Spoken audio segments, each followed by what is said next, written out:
welcome back. So I'm really excited today to have Steve Schwartz from LSAT Unplugged to answer all your questions about the LSAT, the new LSAT Flex, and starting law school online in general. I'm hoping you could provide sort of a framework about how to get started and some tips that you might have for students just starting out.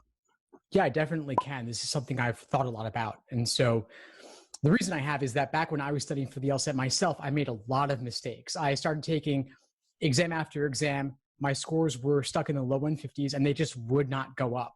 And so over the course of several years, I've put together a different framework, which is the one I wish I would have done, that I call the LASER approach to LSAT studying. And LASER is an acronym standing for Learning, Accuracy, Sections, Exams, and Review. So learning is learning the theory, reading textbook chapters, watching videos, learning the basics of what the LSAT's asking you for with each section and with each question type. A is for accuracy, doing individual questions by type to better understand the proper perspective from which to view each. S is for sections, doing timed 35-minute sections. E is for exams and endurance, and R is for review. So that's the framework. I call it the LASER approach. I think one of the things that is on students' minds is with so many resources out there, how do you know which resources to get started with? With so many videos, so many different companies offering different prep resources, how do you know what the best way to start is? Well, I actually put together study schedules using this framework to remove all the guesswork about what to do so you don't waste any time. You can jump right into it. They're super specific, laying out what to do every single day over the course of your prep, which resources to use for free, like articles on my site or videos on my YouTube channel, and then specifically which LSAT problems to complete afterwards. So you know exactly what to do every single day, whether you're taking the LSAT in 1 month or 6 months. One of my biggest struggles was definitely learning how to get organized and knowing sort of what to do each day, because I think the strategy that I took that I wish I could go back and change is sort of learning each section for weeks on a time and just focusing on that section. And I wish I had sort of incorporated all the sections into my study plan all at once. I think that could have been a bit more effective. So what are your thoughts on that? It's a good question. I mean, there's definitely debate as to whether it's better to focus on one section exclusively or do a mix. I definitely agree with you that a mix is better because you can get bored and stale doing the same thing over and over without mixing in the other ones, and you don't want to get rusty as well. So I'd say with my plans, for example, I'll have you start with games, but then add in logical reasoning while still mixing in games that you've done before so that you're not getting rusty on the games, but you're also adding in something new. So I like the idea of mixing it up. So I feel like everybody have hit sort of a plateau at some point throughout their studying. They see lots of improvement for several weeks at a time, and then you just can't get out of that plateau that you're hitting. So what do you suggest for students that really want to see their score increasing and they can't really figure out what they're doing wrong or how to change their approach? It's a good question. My first thing would be somewhat counterintuitive, which is take a break. If what you're doing isn't working, it might just be that you're burning out and you need some downtime away from this. You come back and you'll look at it naturally with a more fresh perspective. The other thing I'll say is you might have to actually change your approach if what you're doing isn't working or isn't leading to further progress. Maybe you've gotten as far as you can get with one particular resource, and so you could change resources, add in something else, or change mediums altogether. Like if you were using books, maybe now you want to use videos. If you were using one company's resources, maybe you want to change it up. Or maybe what you're using just wasn't working at all, and so you need something different. But either way, changing the resource that you're using, the medium that you're using, or maybe changing your approach in terms of studying. Like maybe you weren't doing LASER, now you want to do LASER. Or maybe you weren't reviewing adequately, and now you need to review in more depth. So what do you think when it comes to self-studying versus using a tutor or using prep courses? What do you think some pros and cons are of those, or do you think students should be using a combination of different types of studying? I would say a combination's ideal, but partially depends on your budget and how you learn best. Some people are super self-directed and don't need any support. Others might only need a study plan. Others might try a study plan and say they need more support to ask questions, and that's a case where a coach or a tutor or a course could be helpful. And some learn better in groups, some learn better one-on-one. I try out different things and see what works best for you and what works best for your budget as well. And also look at samples beforehand to make sure that you like the style of the person you'll be working with. I think the first time that I wrote the LSAT, I took the self-study approach. So I just sort of bought a bunch of LSAT books and focused on watching YouTube videos, trying to understand my own mistakes. And the second time around, I decided to get it to see if I could bump up my score. And I think just having that accountability really helped me with my study plan, because I knew at the end of the week there was going to be somebody there who was going to see my progress. So when it came to making plans and getting so distracted while I was studying, I think that was a big help for me in terms of knowing I was accountable to somebody. So I think that was helpful in terms of studying. But I personally did not take a organized prep course. I heard pros and cons about it in terms of just everybody learning at a different speed. So, if you had already known certain things and you're sort of waiting for other people to catch up, that could be a waste of your own study time or moving slower than the rest of the class. So what would your experience with organized prep courses be? That's a really good point. Yeah, I agree with you that when they're trying to cater to the middle of the group, a lot of people get left out. And so that's part of why a course may not be for everybody. That was definitely a problem with the in-person classes, which nobody's offering now due to quarantine. And so actually, like my courses are online, for example, and what I'll have students do is I'll have them watch the on-demand videos to build the foundation, and then they can join the live classes already knowing a lot of the basics. And also, I do what I call group coaching, which is a bit of a different format than most classes, where we're actually having students direct the class, where students are guiding the curriculum, where I'm crafting what we cover based on the actual questions of the students. So they can watch the videos for the explanations, but then bring the bigger, deeper issues into class, kind of like a flipped classroom model. So in terms of studying for the LSAT Flex and the normal digital LSAT, do you think that students should be studying in a different method? Because the normal LSAT with the 5 sections and then the writing sample, that's more of like a marathon. It's more of an endurance. And a lot of it is making sure that you're focused for a long period of time. So do you think that the LSAT Flex, with just the 3 sections now, you should be approaching studying a little bit differently in any way? Yeah, I do. And I've actually redesigned my courses specifically because of LSAT Flex, because I do expect it will be an option, if not the only option, for the foreseeable future. So what I would say is the content has not changed. So games, reasoning, reading comp, all of that remains the same. But simulating test day is a big part of where things change. So you're doing, as you said, 3 sections, not 5. Big difference. This is not a marathon. This is more of a sprint, which means that you've got to be ready to go the second the exam starts. So do some warm-up questions before you're actually opening up the ProctorU software. And I would always recommend in the past doing a warm-up, but now it's especially important because every question counts more. The other thing I'll say is that logical reasoning, which used to be about half the exam, is now only about 1/3 of the exam. And so you're studying up to exam day, you'd probably want to spend less time on LR than in the past and relatively more time on logic games and reading comprehension, since that's how the exam itself is going to weigh those things. But most other things actually don't change a whole lot. Like the content, the ordering games, grouping games, all of that's still there. I think the biggest shift is definitely having only one section of logical reasoning. I got super unlucky on one of the LSATs I did, and one of my experimentals was logical reasoning as well. So I ended up having 3 sections, and that LSAT was super hard for me because I think it's the thing that you try to focus on the most when you're studying, because you know it's going to take up half your exam. And then I had no idea which sections were going to be marked for me. But I think one of the benefits of the LSAT Flex is knowing that every section you're doing is marked. So would you say that that's sort of easier in a way, that this exam format's like that? I think it's great, honestly. Yeah, I think that knowing that every question that you're doing matters and you're done in 2 hours, that's probably a more pleasant test day experience than doing 5 sections in person with proctors walking around, other test takers distracting you, and you're doing an extra section that doesn't even count. And I could see the experimental being more stressful or less stressful depending, because you could say, oh, I did bad on that one, but maybe it was the experimental one, so it doesn't count. So it's hard to say exactly, but I do like the idea of just being done in 2 hours, and you don't have to go anywhere. To me, that's a more pleasant experience, assuming good internet connection and good device. Other than that, you're probably good though. I mean, honestly, I'm recommending for anyone that asks me to do the LSAT Flex, because the experiences I had were so different, especially with test day nerves. I think a lot of it is due to being in an environment that you're not used to, the whole like plastic bag thing, worry that you're having something in there that they're going to take away from you. I remember just like preparing for that the night before. The closest testing center to me was an hour away, so I had to stay in a hotel overnight. So there's all those factors that kind of contribute to your test day nerves. So anyone asking me now, I'm like, yeah, do the LSAT Flex if you can. If you have a reliable connection, you don't have a lot of distractions at home, I think it's an amazing option for people right now. Oh yeah, if you'll be ready in time to do the LSAT Flex, I would definitely opt for that. But with the big caveat, assuming you'll be ready in time. Thing is that there may be more LSAT Flex opportunities going forward. Like so far, only the May and June LSATs were LSAT Flex. June LSATs is about 2 weeks from now as we record. July LSAT is July 13th. I'm guessing that'll probably be canceled and rescheduled as another LSAT Flex.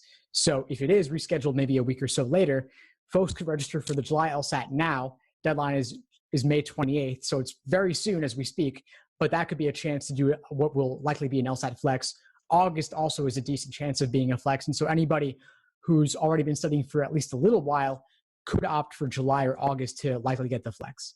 Yeah, honestly, I hope they do even keep it beyond that. I think that it would be an awesome permanent thing to have. I don't know if they would do that, but if it does work out and they can overcome some technology issues, I think it would be a lot more accessible for a lot of people to take the LSAT.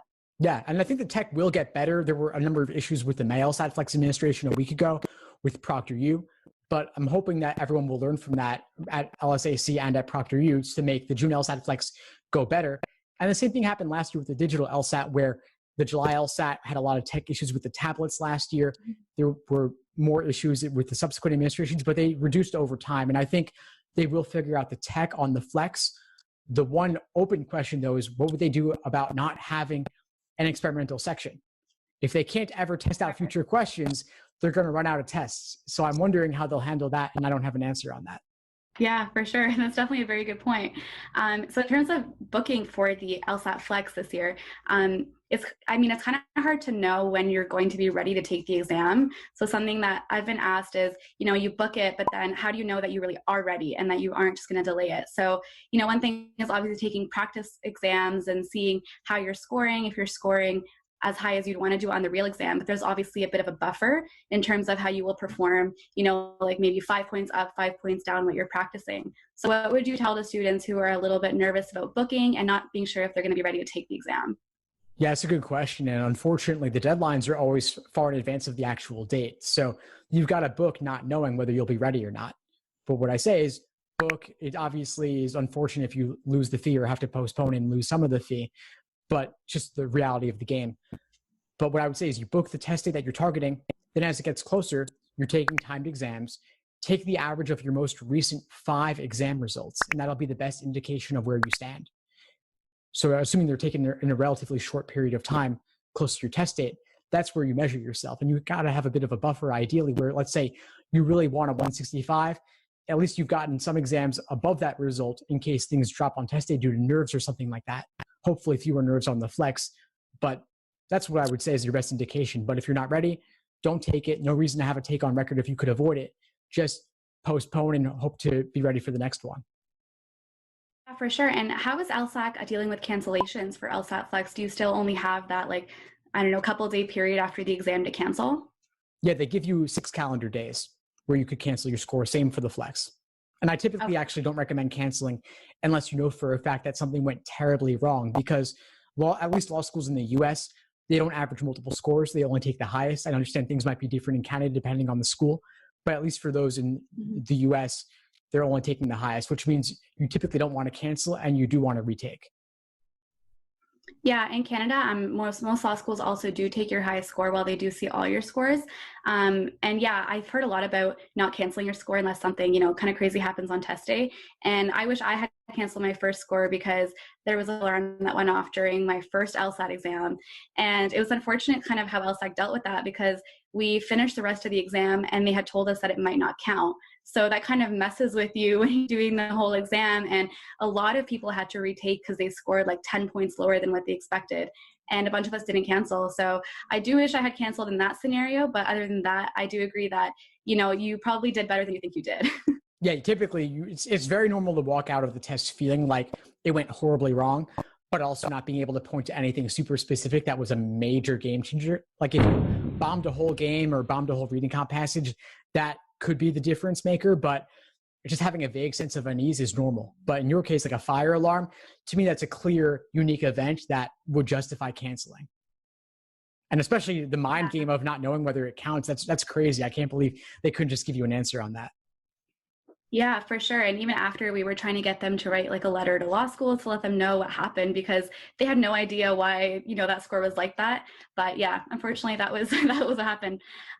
In terms of like fairness, because there are people applying for this law school cycle who have written LSATs, digital LSATs, and the LSAT Flex. So do you think that law schools really have a good way of comparing all those different scores with the different testing methods in this sort of transition period? They're doing the best they can, which is simply to treat them all the same. And obviously, 3 sections at home is not the same as 5 sections in person, but you have the added stress of just the general pandemic situation and taking a new format. So it all kind of cancels out. It's all a wash essentially, at least for law schools. Right. They're treating the results of Flex the same as in person. Obviously, you might prefer one over the other, but it is what it is. Just the best anybody can do these days. So they will treat it all the same. And if you don't get the score you want because it's the Flex, I mean, you can have whatever valid reason you have to use as a excuse for not doing well, but ultimately schools will just say retake. Nothing substitutes for the number itself. You could write an addendum, but retaking is really what's going to make the difference for you if your numbers aren't where you want them to be. Well, looking forward to the fall, I think schools are starting to try and decide what they're going to be doing, how they're going to be delivering curriculum for first years or upper years. So I don't know, maybe we could discuss some pros and cons about decisions law schools might make for the fall. Yeah, sure. I mean, well, I guess the biggest options are online only, in person only, or a mix. I mean, how are you feeling about it? What are you looking towards for the fall? I mean, it's definitely not the experience I thought I was going to have going in, but everyone's in the same boat right now. They have sort of proposed a hybrid model. They've proposed having just first years be in person so that they could, have the correct space assessment for the building and have upper years be online. So nothing is for sure yet. Which obviously proposes a bit of a complication for finding rent people that are moving, coming out of province. So yeah, everything's a little bit up in the air right now. I think there are some pros and cons of both. I mean, it depends on your living situation as well. Some people might find that very distracting, and that might really affect how your performance in school. Other people might be so happy to not have to get dressed and have to go to class. So, I mean, I think everyone's going to experience it in a very different way. So I hope I hope that they can account for that somehow. But, it's a very difficult situation right now, not knowing. Yeah, it's pretty tricky. I mean, this is so unprecedented to not know what's going to happen just a few months from now. And they may not even know in early August what's going to be happening in late August. And so things like renting a place to live, I could see being very tricky since obviously landlords need certainty and students need certainty about where they're going to be. So I'm hoping that at least the fact that everyone's in the same boat makes it somewhat more manageable because nobody has an advantage. But yeah, that's tough. I understand, at least from schools in the US, that they are doing a lot to replicate the online situation as much as possible if they have to go down that road. And I would imagine that Canadian schools are doing the same in terms of like Zoom classes and such. Yeah, and obviously an additional obstacle is international students. So, imagine having to wake up at like 3 o'clock or 4 o'clock in the morning for an exam. So there's obviously that obstacle with online learning. And I mean, somebody's going to be affected at some point. So I guess we'll just have to see how it turns out. Yeah, exactly. Not much more we can know other than that at the moment. But I'm hoping that at least professors got a chance to learn from the spring semester about how to handle things like online classes for the fall and to experiment with different techniques like Zoom meetings versus webinars versus breakout rooms. There's a lot of tools available that could make for a more interactive experience and foster communication between students, because you want to have that experience with your classmates that's so fundamental to 1L especially. Yeah, for sure. And I mean, I guess one of the concerns that I have is not having, access to as many clubs and, events on campus and clinics. And those are the things that kind of, I guess, differentiate you when you are applying for jobs and in the OCI process and all of that. So I don't know, I feel like grades are going to have such a bigger impact at this point because there really is nothing else that can differentiate you. So I guess we'll see how that's going to work for applying to jobs next year. Yeah, certainly. But one thing I'll add that I heard from a professor is that, if anything, like doing well under these conditions demonstrates a certain resiliency that is impressive. If you can get top grades and stay focused, despite the fact that you're not able to go anywhere for these classes, if you are doing them at home or from your apartment or a dorm room, and you're not getting the in-person interactions, but still performing at a top level despite all of that, and despite potential motivation issues of not going anywhere, that itself is impressive. Yeah, absolutely. I mean, I hope that it'll be possible to stay motivated if it is online the whole year or the whole semester. So I guess it'll be interesting to see how it turns out. Yeah, absolutely. Anything else we didn't cover on this? I think that's, all I had for now, but, if you want to just share some final thoughts for students going through the LSAT process or application process, what are some, final tips or advice you'd offer them? Yeah, sure, absolutely. So I guess I'll say with regard to the LSAT prep side of things is if you're under quarantine and you have more free time than normal, do what you can to make the most of this time because it is a unique opportunity and your competitors certainly are. So a couple hours in the morning, couple hours in the afternoon, and that's it. Don't burn yourself out trying to do too much, but also don't do zero. And I've got study plans and guides, cheat sheets, explanations, and videos and such to make it easier to prep for the LSAT. And the other thing I'd say is be patient and compassionate with yourself as well, because if you do have other obligations or it's tough studying at home, don't feel like you have to do it all now. Just create a plan for yourself that's manageable and sustainable. And if you have to postpone the LSAT, so be it, but it'll always be there for you when you're ready, and make the most of the time that you have with what you can. For sure. I think that's some really awesome advice that I think a lot of people are, would be glad to hear right now. So thank you so much for that. Of course. Thank you for a great discussion, Karen. Do you want to share more about your channel for those watching on my end?